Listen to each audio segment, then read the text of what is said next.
Hey guys, welcome back to my channel. आज हम history class में पुष्यभूति डायनेस्टी हम स्टार्ट करेंगे। हमने अभी तक इंडस वैली सिविलाइजेशन हमने कंप्लीट कर लिया। आर्यन पीरियड, वैदिक पीरियड कंप्लीट कर चुके हैं। प्री एंड पोस्ट दोनों कंप्लीट कर चुके हैं। जैनिज्म एंड बुद्धिज्म दोनों कंप्लीट हो चुका है। हमारे 4 चैप्टर खत्म हो चुके हैं। अभी तक आपने नहीं देखा तो आप देख लेना, प्लेलिस्ट में नीचे डिस्क्रिप्शन बॉक्स में लगा दूंगी। मैंने डिटेल में पढ़ाया है एक एक चीज़ को।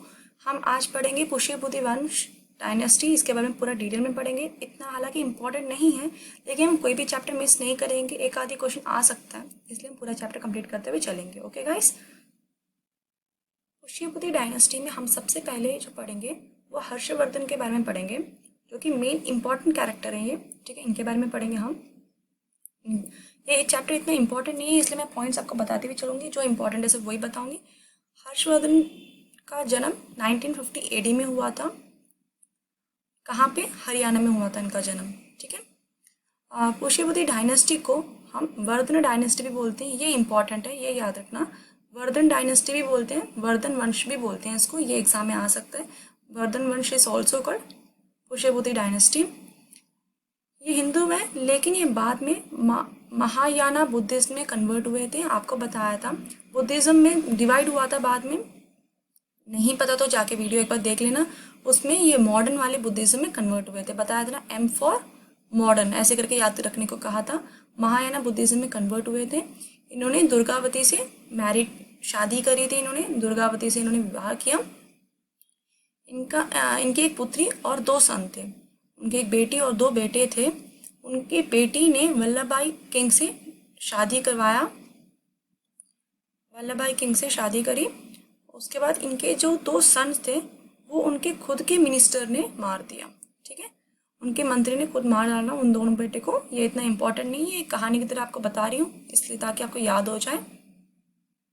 इस पेज में बस यही इंपॉर्टेंट है कि वो हिंदुज्म से बुद्धिज्म में कन्वर्ट हुए थे। कौन से बुद्धिज्म में? महायाना बुद्धिज्म में। और वर्धन डायनेस्टी बोलते हैं पुष्यभूति डायनेस्टी को। ठीक है गाइस, ये देखो, ये जो क्रीम कलर में है ना, ये पूरा एम्पायर ऑफ हर्षा है।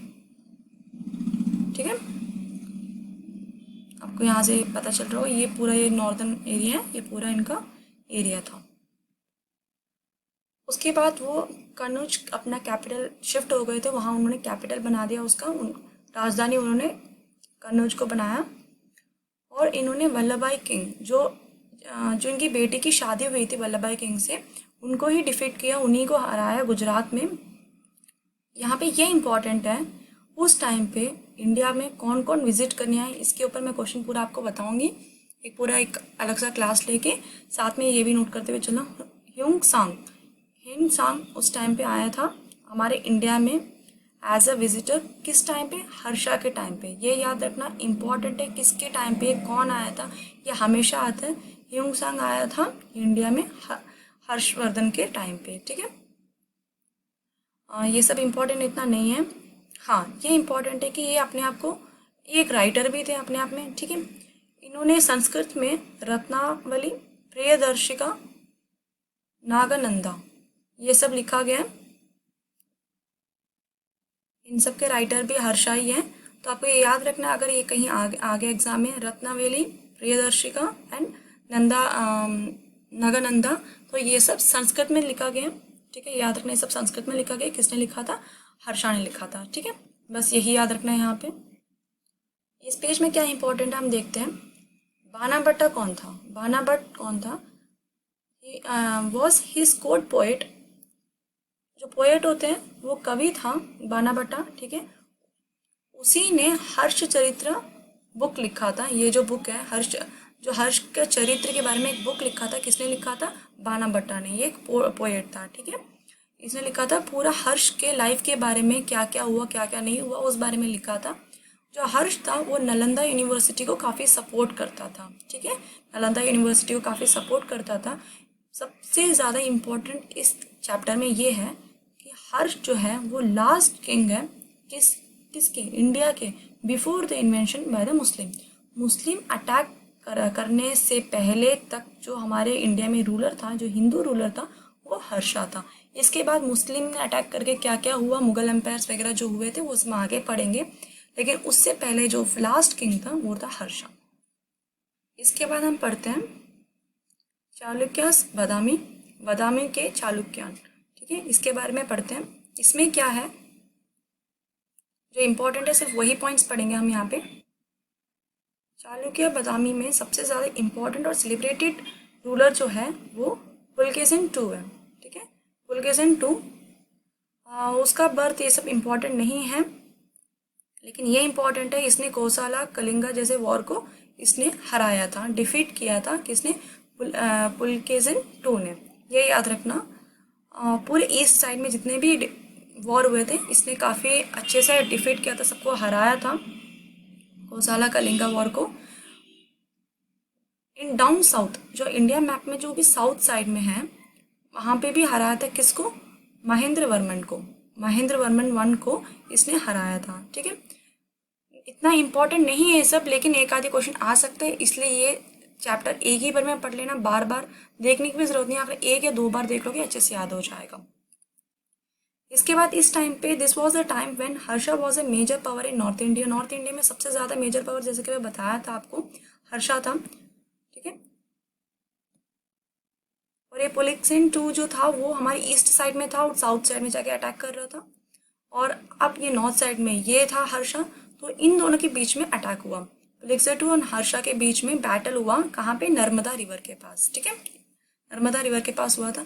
ये बहुत ही ज़्यादा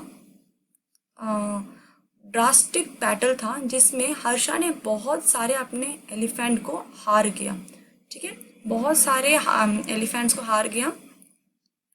ये इसके बारे में किस में लिखा है, कौन से इंस्क्रिप्शन में लिखा है, ऐहोल इंस्क्रिप्शन में, ये इंपॉर्टेंट है गाइस, ठीक है, ऐहोल इंस्क्रिप्शन में लिखा है। सेम ये इस इंस्क्रिप्शन में भी इस बारे में लिखा है, सेम यही चीज़ कहाँ लिखा है, ह्यूनसांग में भी लिखा है। वो हर्षा के टाइम में ह्यूनसांग विजिट करने आया था, तो उनके इंस्क्रिप्शन में भी उसने भी डिस्क्राइब किया है इस बैटल के बारे में, जहाँ पे इतने सारे एलिफेंट वो हार गया था, 2 जगह पे लिखा हुआ है। ओके गाइस, अब इस बैटल के बाद क्या हुआ, नर्मदा रिवर में, नर्मदा रिवर को साउदर्न बॉर्डर में दे दिया गया था इस बैटल के बाद। तो इसके बाद किसका विक्टरी हुआ, पुलकेशिन II का विक्टरी हुआ। ऑब्वियसली वो साउथ में लड़ रहा था और वो जीत गया था, नर्मदा के बॉर्डर को साउदर्न बॉर्डर में कर दिया था, तो वो जीत गया था। तो इसने अज़म टाइटल, ये याद रख लेना, ये टाइटल्स कभी कभी एग्जाम में आ जाता है, पूछते हैं कि ये टाइटल किसका था, पुलकेशिन का था। एक बार आप देख भी लोगे ना आपको याद हो जाएगा, हिंदी में तो हिंदी में ये रहा आपका, इंग्लिश में तो इंग्लिश में। तो ये तो इम्पॉर्टेंट है, इससे ज़्यादा इम्पॉर्टेंट ये है अजम्पशन टाइटल जो है, पुलकेशिन II ने अपने आप को अजम्पशन टाइटल ये दिया था, दक्षिण प्रदेश्वरा। वैसे ही सेम हर्षा ने टाइटल दिया था अपने आप को उत्तर प्रदेश्वरा, ये उत्तर में था, नॉर्थ साइड में था इसलिए, और जो पुलकेशिन जो था वो साउथ में था इसलिए दक्षिण, दक्षिण उत्तर ऐसे दे दिया था। और ये भी याद रखना, ये एग्जाम में आ चुका है, पुलकेशिन II जो था वो फर्स्ट किंग था साउथ इंडिया का जिसने गोल्ड कॉइन इश्यू किया था। गोल्ड कॉइन जिसने इश्यू किया वो फर्स्ट किंग था, कौन, पुलकेशिन II साउथ इंडिया में। याद रखना, ये एग्जाम में पूछा गया था, CGL में दोबारा पूछ सकते हैं। इस पूरे में देखा जाए तो सबसे ज़्यादा इम्पोर्टेंट लिटरेचर जो है वो है ऐहोल इंस्क्रिप्शन, जो आपको बताया था, फाइट के बारे में बताया था, जितना जो भी नर्मदा रिवर में हुआ, वो ऐहोल इंस्क्रिप्शन जो है किसने लिखा था, पुलकेशिन II के कोर्ट के पोएट ने लिखा था, रवि कीर्ति ने लिखा था। किस में लिखा था, संस्कृत में लिखा था, ठीक है, ये बात को याद रखना। किसने लिखा था, रवि कीर्ति ने लिखा था, रवि कीर्ति पोएट ने लिखा था। किसके कोर्ट में था, किसके दरबार में था, पुलकेशिन II में था, क्योंकि उसकी विक्टरी है, उसी की पोएट लिखेगा। कौन सी भाषा में लिखा था, संस्कृत भाषा में लिखा था, याद रखना। इसके अलावा ये बता दिया आपको, नर्मदा रिवर के ऊपर लड़ाई हुई थी इन दोनों की, ये इम्पॉर्टेंट है। और इसके बाद जो हमारे पुलकेशिन II हैं वो लॉर्ड पैरामाउंट अपने आप को मानने लगे साउथ इंडिया में, ठीक है, पूरे साउथ को उन्होंने जीत लिया था, विक्टरी पा लिया था, इस वजह से उन्होंने लॉर्ड पैरामाउंट अपने आप को मान लिया था। गाइस, यहाँ तक आपका पूरा खत्म होता है ये चैप्टर, हर्षवर्धन डायनेस्टी यहीं पे ख़त्म होता है। ये चैप्टर बहुत छोटा सा था और इम्पॉर्टेंट भी है, क्योंकि देखो इतना ईजी था, अगर आपने ये 10-15 मिनट का क्लास ले लिया तो आपको खुद फील हो रहा होगा आपको आ गया है समझ में, ठीक है। इसलिए क्लास ले लो गाइस, और आगे भी लेसन्स कंटिन्यू रहेंगे और चैप्टर्स के इंग्लिश के मैं बेसिक से पढ़ा रही हूँ, अभी तक हमने नहीं देखा तो लिंक में आप देख लेना, आप उसको भी एक बार क्लास अटेंड करके देखना। बेसिक से पढ़ा रही हूँ, आपको अच्छे से समझ में आ जाएगा। आपको अगर अभी तक सब्सक्राइब नहीं किया तो सब्सक्राइब कर लेना गाइस, लाइक नहीं किया तो लाइक कर देना, क्लास अच्छा लगा तो आपके फ्रेंड्स को भी शेयर करना जिनको हेल्प हो जाए, ठीक है गाइस। दूसरों की हेल्प करना अच्छी बात है गाइस, और चैप्टर बहुत इजी है और दूसरों को बहुत इजीली समझ में आएगा। अगर आप लूसेंट से पढ़ोगे, कहीं और से पढ़ोगे, आपको समझ नहीं आएगा, आपको ये अजीब अजीब से वर्ड्स लगेंगे, आपको याद नहीं होंगे। लेकिन कहानी की टाइप पढ़ने से आपको याद हो जाएगा, ठीक है। 10 मिनट में एक चैप्टर कंप्लीट हो रहा है, और क्या चाहिए इससे बड़ी बात, ठीक है गाइस। तो सब्सक्राइब कर लेना, फ्रेंड्स को भी आप शेयर कर लेना, लाइक करना गाइस अगर अच्छा लगा तो। Bye bye, take care, next video में मिलते हैं।